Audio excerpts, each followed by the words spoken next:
So today is a new project. We're going to be testing all the upgrades we made to the machine. The thumb, the coupler, we repaired the tracks, we got a couple of electrical things fixed. And so we're going to give that a test. We've redone all the cylinders, we've done all the piping. So hopefully today it's going to be put to work and we'll do some proper testing. So we can see a pile of brush over there. We have a bunch of tree roots, branches, and a ton of things that have just been rotting over the past year. So the plan today is I've prepped the 18-foot dump. We're going to fill all that into this trailer here, and we're going to use the machine. We're going to use the thumb mostly for that. And the coupler we might not use, so I mean it functions, we've tested it. I've also replaced these hosings here to get them a little bit longer. They were interfering with these arcs here, so hopefully that won't happen anymore. So that's basically the plan. We're going to try to fit as much as we can into this 18-foot dump, and we're going to try not to pile up. We're going to try to keep it low so we don't have any you know, kind of overhaul issue. So we might have to move this topsoil we have here to the side to get the machine to fit. I'm going to try to give you a good view of it as much as I can, but that's basically the plan. We may or may not fit all of it. We might get like half to 3/4 of that pile into the trailer, so it might be 2 dump runs rather than 1. But I've got the machine preheating here. We got diesel into it and it's heating up, so I've just let it run on idle for a little bit because it hasn't been turned on for a while. You can see that the tracks we repaired are also nice and tight after we fixed all the sealing issues or the grease leaking out. So that's all good. We've got all the concrete removed from underneath, so you can see the undercarriage video for that if you guys want to see how this was done. Also the cylinders video, the hosing, we've done the thumb install and the hydraulic coupler as well. So if you were interested on how that was all done, those videos are on the channel as well. I've also got the truck, the SUV Expedition, ready to go just in case we need to move the trailer. So that's on standby. And everything's prepped and ready to go, so let's just get to work. Hopefully this will be a smooth project. So let's get to it. Alright, so this is the view you guys will get. Hopefully it's not too bad. I'm trying to hold the camera as best I can while I'm going to use the machine. So let's go ahead and move towards the pile. You can kind of hear the rumble of the engine. It's not the quietest, but we've reduced the noise or the rattling and all by a huge factor. So let's go ahead and begin.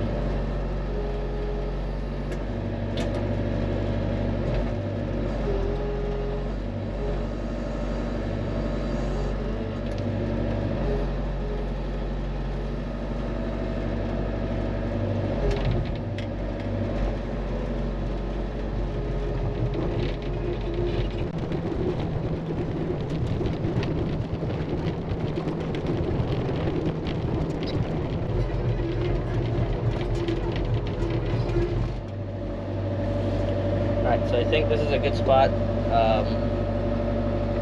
Try to position the camera a little bit better.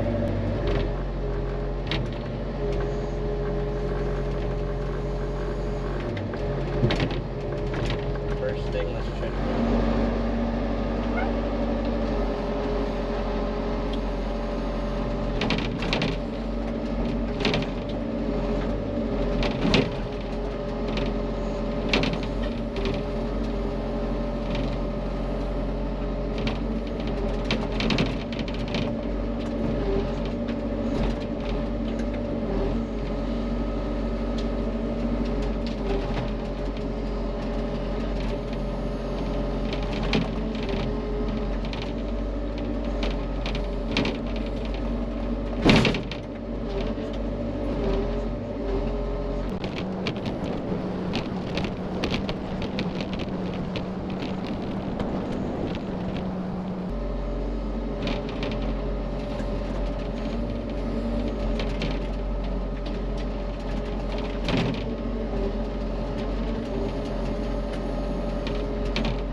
Alright, so my battery died there at the end, but that was my last scoop for this load. We can see we kind of went a little overboard. I did bend a piece of the trailer there because of the big stump. It kind of fell over. Still needing quite a bit of practice, I would say, to get used to the foot pedal as well as the joysticks. It's a little confusing when you're trying to use it all together. You kind of end up doing the wrong functions. So you saw that I kept letting go of the stuff sometimes. I didn't mean to, but that's because I was trying to operate the foot pedal at the same time. We have a little bit of spillage on this side, but I think that'll be fine. We're gonna try to push it in a little bit, and then we'll strap everything together, and then we'll put the tarp over it, and we'll call it good for this load. So I think that gave a good overview of the whole, basically all the work that we did to the machine. You can see I painted this. I ordered a sticker that says cat because this was all messed up, and so I redid a little bit of the Bondo. They had like a 1/4 inch of Bondo over the whole thing, so I removed all of that and just put like a thin layer after fixing all the metal as much as I could, getting all the dings and dents out. And I repainted it, so it's nice and shiny. I still need to polish it a little bit right there, but that's because the weather wasn't all that good. So that's basically everything for all the upgrades that we did. I did get mirrors on the machine as well, so I could see around. I got a mat inside there, as you can see. It says cat. So that's basically everything for the upgrades. Kind of gives a rundown of how they all function. The thumb seems pretty good. Like I said, in terms of just practice, I guess, is what's needed to perfect it. You could see that it is a little twisted. I think I mentioned that in the thumb video. The thumb is a little crooked to one side, but that doesn't really affect the functionality all that much. And also having the huge long thumb really gave a lot of leeway to collecting a lot more material, in my opinion. But that's basically everything. Hope you guys enjoyed the little project. Kind of like a showcase of all the work that we've done to the machine. I have all the videos of doing all this work. Like I said, redoing the track, cleaning up all the concrete that was all jammed in there. I also redid the cylinder, repacked them. We got all the hosing replaced. We got the thumb, the coupler, and the bucket redone. Well, we installed the thumb and the coupler, but we reconditioned the bucket. Got new bucket teeth on there as well. We painted the inside, the interior. That's basically everything. Hope you guys enjoyed. Give the video a thumbs up if you haven't already. Don't forget to subscribe, and don't forget to check out the other projects that we've done.